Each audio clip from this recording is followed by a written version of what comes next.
Hello, welcome to Spotlight, a ray of consistent hope in a world of uncertainty. Spotlight, brought to you by the Isle of Man Arts Council. Tonight it's all about creativity as we celebrate creativity in the island community island-wide. We speak to at least a few of the movers and shakers who are helping us to celebrate creativity together.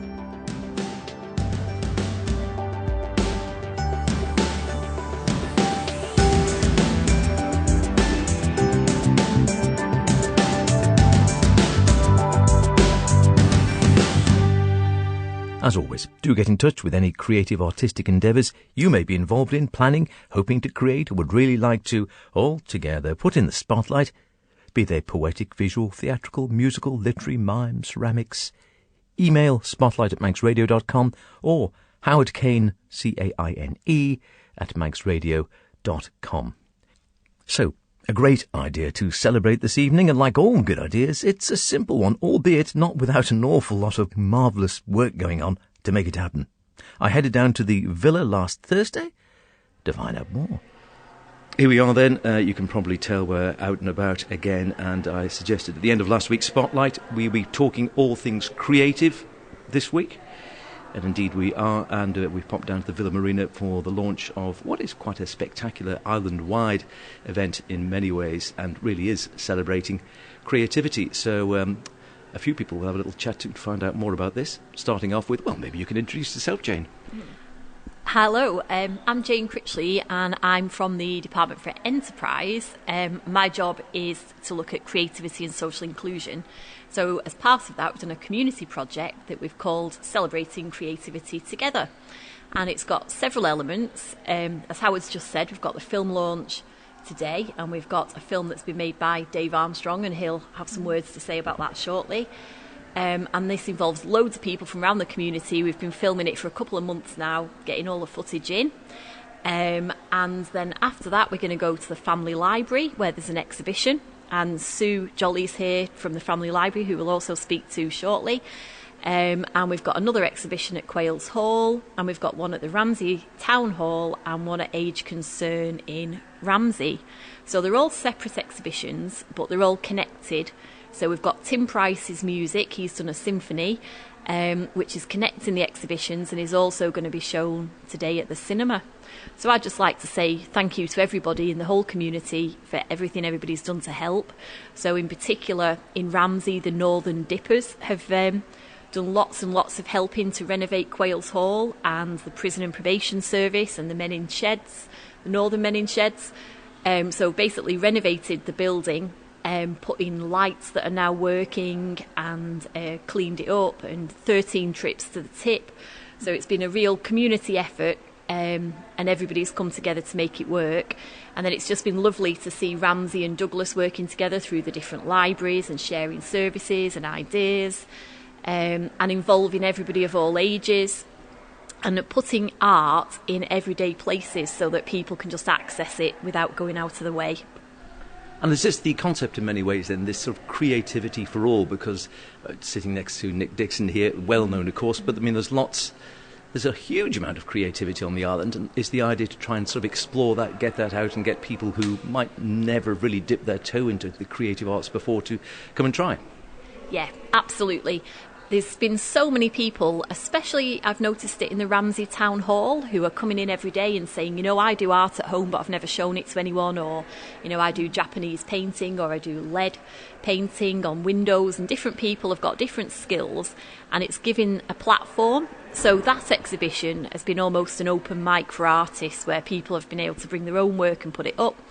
But Nicola has brought a lot of consistency by being able to put work in all the exhibitions, by already being established. So there's different stages of development, and it's just been really wonderful to give people that platform to showcase their work, when sometimes they're not quite professional and they're not quite a hobbyist, and where does it fit? So it's giving people different pathways to get included. And you mentioned Nicola, she is sitting right next to us. So your role will be pulling strands together to a degree? Pulling strands together, raiding my attic, and and to be honest, and finding art that I haven't exhibited for years, to be honest. So it's really lovely to have this excuse to pull things together and exhibit and go, oh yeah, I'd forgotten how lovely it is, and also to get that feedback from people as well, because you know, everybody likes that reaction. It's like the viewer is the last link in the chain as the creative artist, with their response to your work. So, yeah, and it's been great to be part of it. And just, yeah, it turns out I have quite a lot in my attic, so there's quite a lot around in the various venues. And there is an amazing amount of talent on the island. And I think I read in the booklet somewhere you were saying, you know, you see creativity as being a bit of a superpower. And I suppose we've all got a little touch of that. Oh, absolutely, absolutely. It is like magic, really. And you are making something out of nothing, really. And that is a joy. You know, you get little pots of colour, and then suddenly this amazing painting comes, or thread, and you make a sweater, or... yeah, and I guess as an artist, as a full-time artist, you'd have to kind of hone your superpowers to make sure that you can carry on doing it as well, and help other people. You're just much more aware of it, I think, as a professional artist, and you like to encourage other people to practice theirs. So you have to be creative in how you actually display your creativity. Yeah, absolutely. Yes, it's whenever you have an exhibition, you have to think, right, what am I going to use? It's like the banners, you know, that were from the promenade. We've hung them from various locations in the places and in the exhibition venues, and they look cool. Or how to bring a little project together and make it look good in a gallery, like my Not a Day project. What frames have I got? Oh yes, that works. You know, so you can see that up at the Quails Hall, and it was just on the internet before now. It is terrific. It is island-wide, as we say. We're just going to cross over here as we sit upstairs outside the Broadway Cinema, and a man who is, well, a lot of people will recognise when it comes to cinema, Dave Armstrong. Where's your link with this then, Dave? Well, actually, it's been a real privilege to be involved in this project. Really taking a snapshot, I suppose, taking the temperature of where we are creatively, and it's just fantastic. What a great eclectic mix of people that I've been able to talk to. And meet new people as well, which has been fantastic. And it's sad because it's only really scratching the surface. I mean, I think like Nicola was saying, and we all say, there are so many creatives on the Isle of Man, and just to connect with a few more has been great. And I think there was two purposes for this film. One was really to give this snapshot, but the other thing was really, I think you might have mentioned it before, to encourage people to look at their creative inner person, inner being, and just do something creative. And it doesn't have to be professional. It can be just for fun, which it is fun anyway. And just do it, go out and do it. And that's really, really what we want to get across. And as I say, also take this snapshot, and we've only scratched the surface. There are so many more. This is probably part one of a multi-part series. Do you still get surprised? Because obviously you've been involved on the creative circuit and through film and music and drama and goodness knows what else for many years now. Do you still get surprised by the sheer amount of talent we have on such a small island? Yes, especially young talent. That's what annoys me more than anything. Yeah. No, but there's so much good young talent here. You know, I met some great musicians, and you know, not just young people. But the good thing about the creative industry, it keeps us all young at heart. And we're immortalised by what we make. It's true, and I think that's a great sort of, could be a motto for this whole weekend, really, or this whole exhibition. Sue, back to you. You can introduce yourself, seeing as I'm coming round to your way. Okay, so I'm Sue Jolly from the Family Library. First of all, I would like to thank Jane for inviting me on this journey, because it's some journey. It's evolving as we go along. The Family Library has been established for quite some time. It's a charity, obviously, and we have 5 services, and at the moment we've got funding for the next 5 years, so we're very, very proud to be able to hold and host this exhibition. Some of Nicola's work, some famous, I've got a piece of Hoggart there, and I've got some Archibald Knox, not original Archibald Knox, but I've got some reference to Archibald Knox, so obviously some historical aspects of art and creativity on the island, but also a family element, and there's some children's artwork in there as well. We've got some little pieces of stories behind the backdrops of some of them, and it's just so much, it's fascinating to actually be, I would echo what Dave and Nicola and Jane have all said, because you don't realise how much talent there is on the island. And we see the young children coming in on a Saturday morning, and we have a craft club called Sticky Fingers, and you just, they love it. They absolutely love it. It's so much fun to see the children being so creative. And again, we're hosting the music as well. And we've got some 3D artwork, and we're also playing tin prizes at music as well. So if you haven't been before, come along to the Family Library in Westmoreland Road and come and see what we've got on display. Which sounds sound advice, and I suppose in many ways you're at the sort of cliff face when it comes to creativity, in that you're a real hub for all manner of creative outlets. It's not just as of a library as the old view of going and sitting in a hushed environment reading. I mean, you can do that if you want, I suppose, but I mean, it's such a creative hub now for all ages. Oh, absolutely, yes. Every day there's something different, and to be really honest, it's a wonderful place to work, because you never know what's going to happen next. You know, sort of who walks through the door or what's going to happen. Today, for example, we've got 2 pirate parties before the exhibition. You were saying, yeah, when you came down, I've just left the pirates. Yeah, so every day is different. I mean, it is, and it's obviously the mobile bus goes around the island as well, and I've been privileged to go on that as well. So it's more than a library, it's more than books. Much more. And so it's terrific, I suppose, something like this to really get out and this celebration, not just in the library but island-wide. I suppose it's a great way to really sort of highlight the creativity, and also places like the library, perhaps, that people, as you say, hitherto hadn't actually thought about going along to it. Absolutely, yes. I mean, we get family members, grandparents and parents and children coming just for books sometimes, but then they end they end up staying for 2 or 3 hours once they get to know what we offer and everything. And yeah, we're certainly we're trying to be as creative as we can from what we offer as well at the moment, especially in current times and financial climate times and so on, hardship times. We're sort of hoping to look at changing our opening times and things. In fact, I sent Jane a video of the exhibition in the night, and it actually has a different look at night, so I'm thinking of offering a nighttime viewing as well. That sounds a terrific idea. Right, we're going to sneak around the back here and come to our final, mind that water bottle there, our final guest here, and come along. And would you just like to introduce yourself? Hello, my name is Linda Gilpin, and I work for Department for Enterprise. So I'm actually helping Jane Critchley with this project today, and all these wonderful people who are all art-themed experts in their own field. I actually have to confess I'm a bit of an amateur artist myself, so I do dab with watercolour, oil, a bit of acrylic, ceramics, silk painting in particular is my speciality. And I only picked up art about 5 years ago, and I found it so therapeutic. So I do beg people, if you've never tried it before, please do give it a go. And if you have grandchildren or children of your own, get the paints out, just show them a bit of imagination, a bit of enthusiasm, and it's amazing what a splash of colour can do. But it is wonderful to enjoy, and you might actually take it up full time, who knows? But there is so much creativity on the island, from music to poetry. It's all actually connected, and it's wonderful to see so many people involving themselves. And this is, as I say, just probably the beginning. So it's great fun. Yeah, try it, ceramics, whatever, just go for it.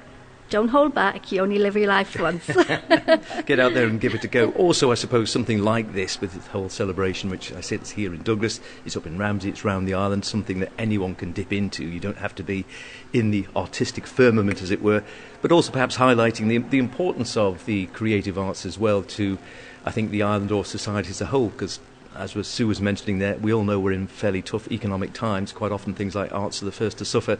But really it has a vital role to play, I think, in any healthy society. And I think something like this really points that out. Yes, definitely. And there's plenty of doors always open. I would mention as well the Isle of Man Art Society. I'm the membership secretary. So if there is anybody interested, adult members there who'd like to join, just give us a ring. We're always here to help.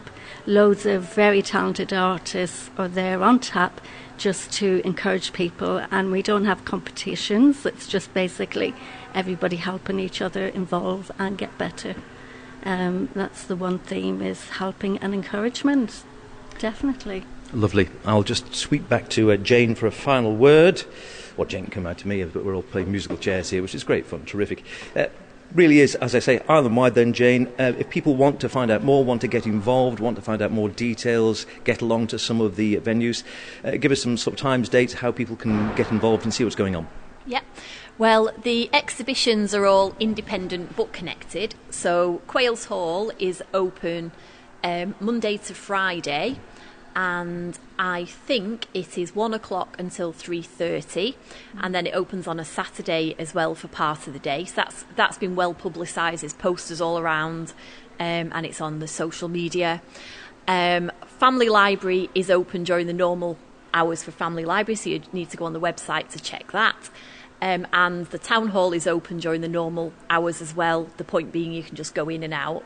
And the age concerned drop-in centre, people are welcome to drop in if it's open, but also we've made it so you can see it really clearly from the window.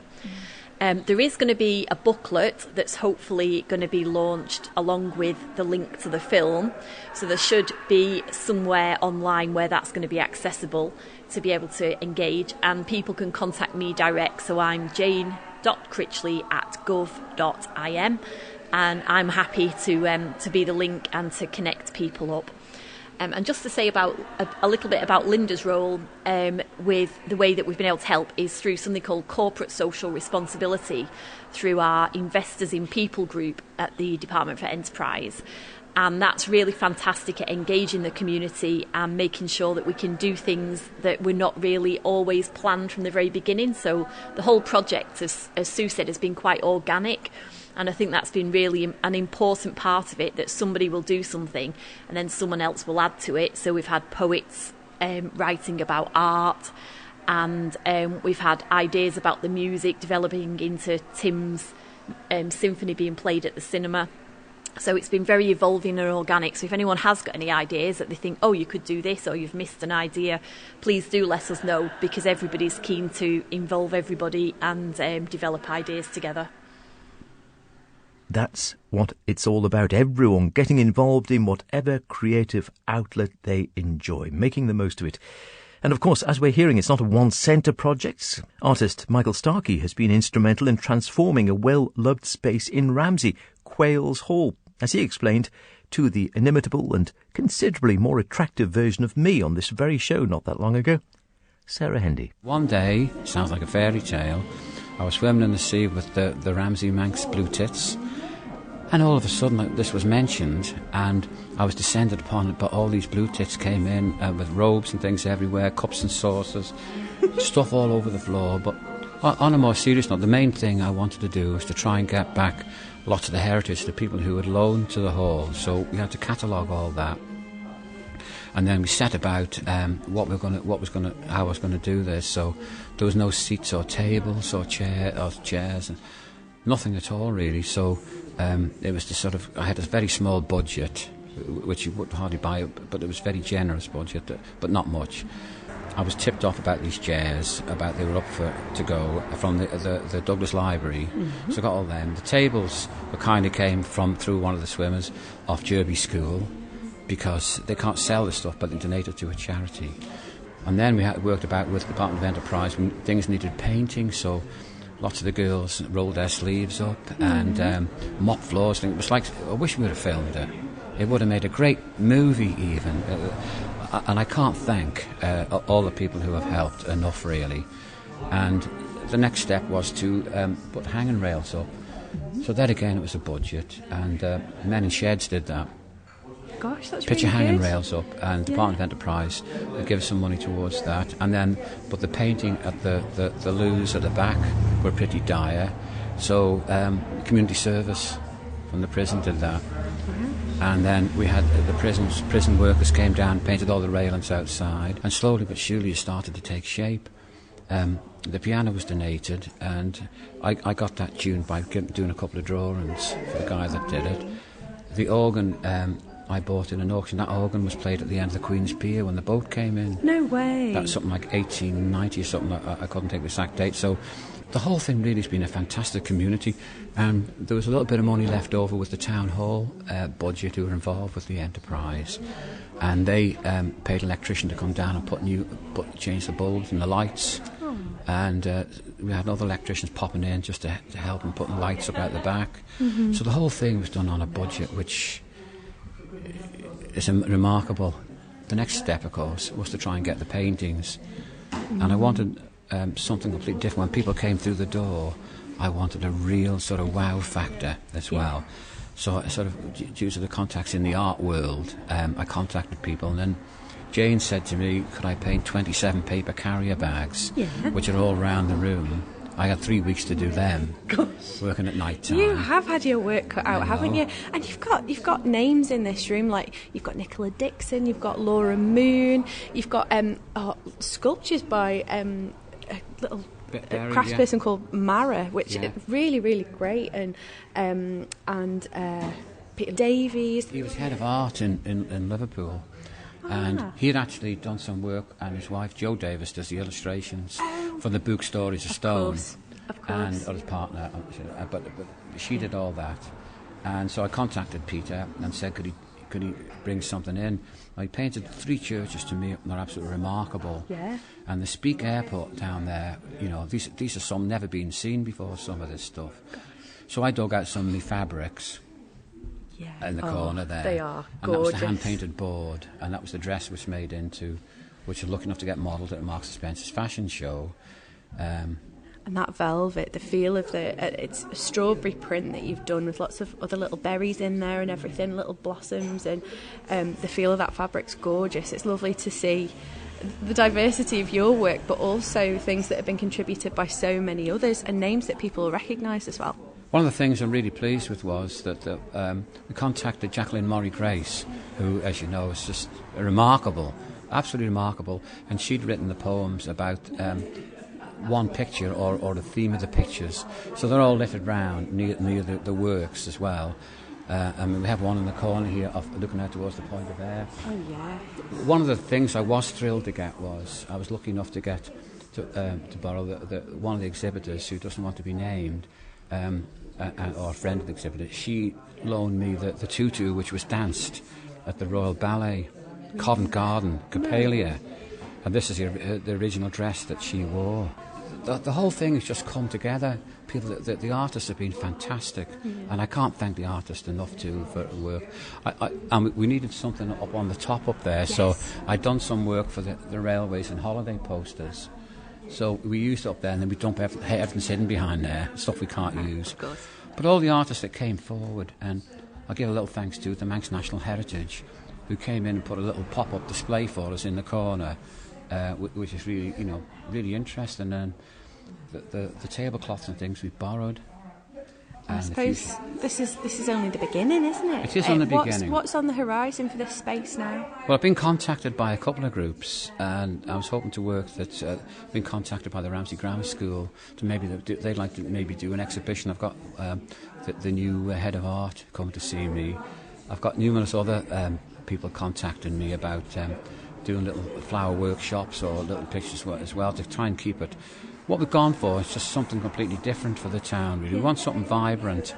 One of the things that the girls kept saying to me, the swimmers kept saying to me, onwards and upwards. We don't go back. Onwards and upwards. That should be the motto for all arts on the island, I think. The wonderful Michael Starkey there talking to Sarah, and you can find out more of what he's been up to on the Quails Hall Facebook page. Don't forget the other sites, the Family Library, Ramsey Town Hall, plus the Age Concern Drop-In Centre. The booklet and link to the film by Dave Armstrong should be available now-ish. And you can always get in contact with Celebrate Creativity Together Supremo Jane Critchley on jane.critchley@gov.im. That's about it for this week. Don't forget, if you want to hear anything again, go to manxradio.com and download the Spotlight podcast and listen where you want. I'm told you can get waterproof headphones and phone and listen while swimming or diving to a shallow depth. Just a thought, albeit a slightly mad one. We'll be back next week when, amongst other things, we'll be talking to the new bard, Michael Manning. Drop me a line with any artistic thoughts or ideas. Stay creative together, and I'll see you next week. Cheerio.